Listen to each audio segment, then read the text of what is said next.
This is Sparta! Hello everybody and welcome back to World of Tanks. My name is Spartan Elite 43 and tonight we are in Battleaxe for the next couple videos. We're going to have Battleaxe ranked videos as a staple. So, hopefully you guys are ready for some 7v7s in Battleaxe. Yeah, it's going to happen again. And we've got our 2 marks on there. Yep. Last time we were on Liberty Falls in Battleaxe, you may recall that we kind of did something ridiculous and ended up with, was it 8,700 damage and 6 out of 7 kills on this map? That's insane. And it shouldn't have to be a thing. Like, if everybody contributes, I mean, it's not that uncommon for one person to have like 4,000 damage and everybody else to have 1,000 to 2,000 damage each. If everybody contributes. But the problem is, that doesn't generally happen. Well, we take up a position here overlooking the center of the map. Now, I am running my standard loadout with the exception that we have pudding and tea instead of our med kits, okay? Now, I normally have a med kit for my crew because every time that I get shot in Battleaxe, it seems like somebody dies, either the gunner or the driver. Almost every time. But you can see, I can see people are knocking trees down, and I really, really want to take the shot. And in a moment, you'll see them actually break the fence. And I probably should have shot, but I just don't. And I just don't want to waste the shot. I mean, I've got 12 rounds. In a 7v7, your rounds aren't exactly... See right there where he broke the fence, and immediately I'm like, all right, go ahead. I'm waiting for somebody to get spotted. But the problem is... And this was an issue that I've seen all through ranked, and that is that the scouts seem to try to get themselves killed as quickly as possible. And they don't do much scouting. Now, our scout pushes forward to F1, and now he's against multiple heavy tanks, which he knows was going to be a thing. Like, everybody knows this map. Everybody knows that the corridors down the 1 and 2 column, you just get overrun by heavy tanks and such. So why our scout is there to begin with is beyond me. You limit your mobility, you just trap yourself and you die. It's not preferable. So he's probably not long for this world. Now I spot a light tank on my left. And so immediately I turn, I start looking, I back up to keep myself from getting shot from somebody who's on my right. And so far, we're doing okay. So we're keeping ourselves out of trouble while protecting the base, while my entire team is trying to fight those 3 heavy tanks up top. And of course, our light tank is now dead. So they have a scout that's actually running around trying to scout, you know, the open map using his mobility. We have a scout that went down and tried to scout in a corridor that all of our tanks are capable of spotting. And that's the biggest issue that I have with most scouts is they don't scout areas that make any sense. Like, if you're gonna scout the areas that there are nobody, like, able to see. You know, scout the wide open areas, the middle of the map, the left side of the map where there aren't anybody. Scout those areas so we can see where they're coming from. Everybody knows that they're gonna be coming down 1 and 2, and they're in columns. So, putting yourself out there just gets you killed and doesn't do the team any good. Now, we've already lost 2 tanks, so you can see, in the moment I turn around, that's when the little bugger comes back up, so we're going to go ahead and start aiming in. He screws up, he locks his brakes up, and he almost gets deleted.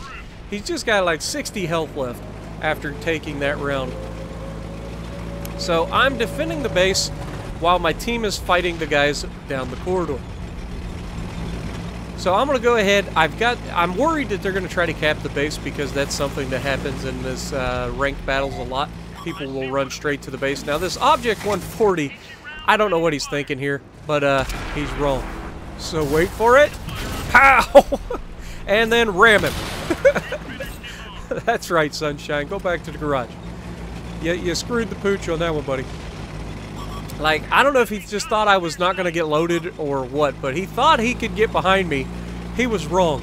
And then I hit him so hard that all I had to do was just run, like quickly drive forward, let him ram me, and that killed him.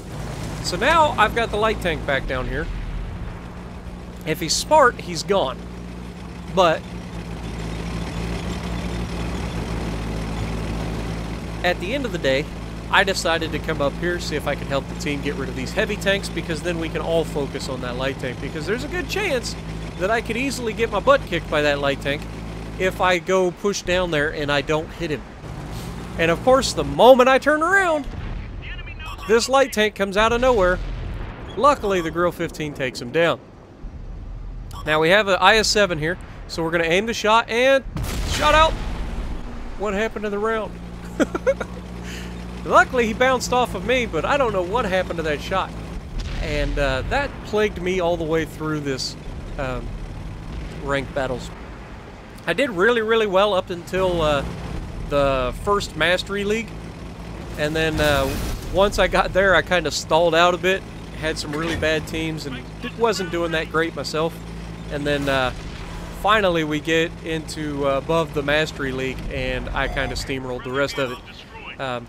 But yeah, so we've got an IS-7 and an IS-4 here. And so I'm going to try to take what they give me. IS-7's about to pull out. I take the shot and I delete him. That leaves him, an IS-4, and a Jag E100. Now, I have a Grill 15 and an E100 with me. So as long as they don't do anything stupid to get themselves killed, we should have this in the bag.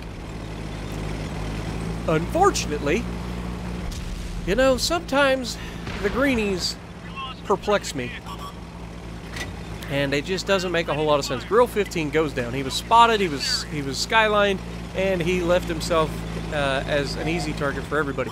And I'm communicating with my team, telling me I need to get this IS-4 off the board. Once we get the IS-4, we have got this.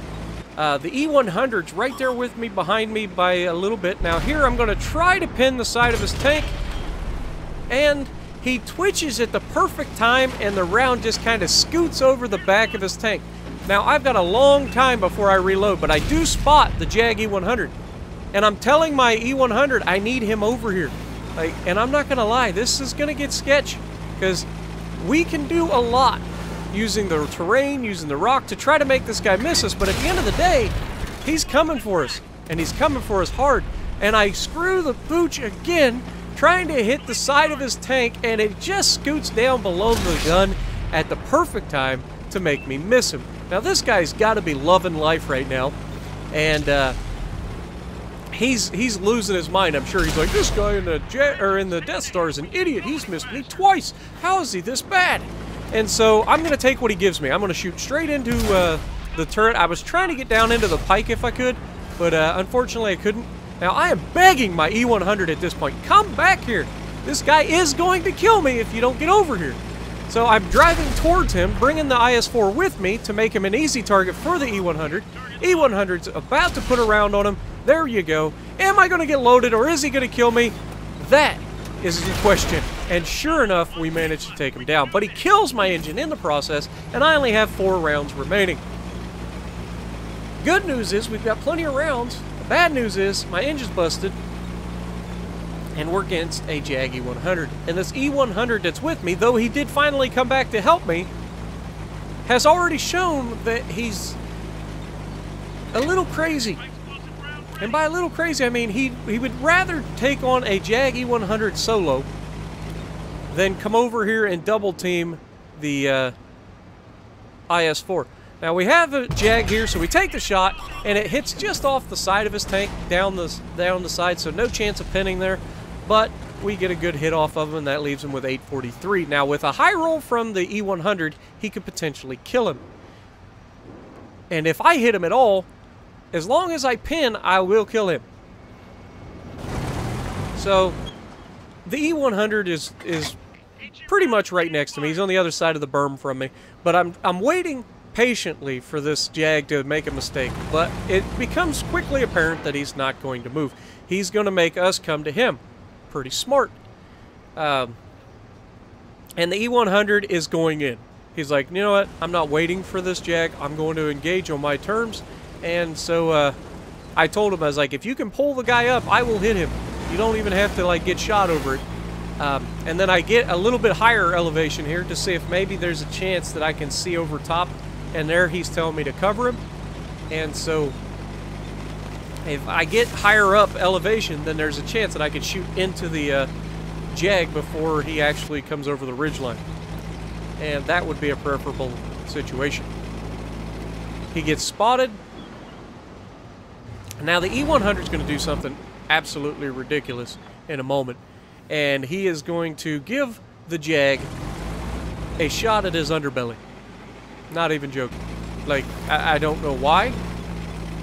I don't know why he thought this was a good plan. But again, you know, I even tell him, I'm like, dude, don't do anything stupid. Just wait for me to get there. And he gets the 1,000 damage. He's lucky he didn't just get outright killed right there, because that could have been the match very easily.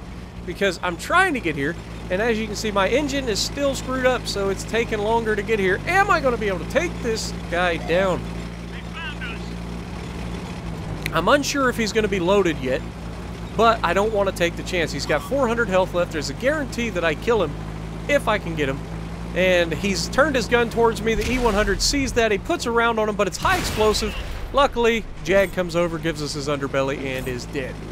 So, ends up being a preferable outcome, but not exactly the best, cleanest way to get there. So there we get out of the Iron League into the Bronze League, and we're on our way to Grandmaster. So if you like what I'm doing, punch the like button, leave a comment below, subscribe to the channel if you haven't already, and as always, I will see you in the next video.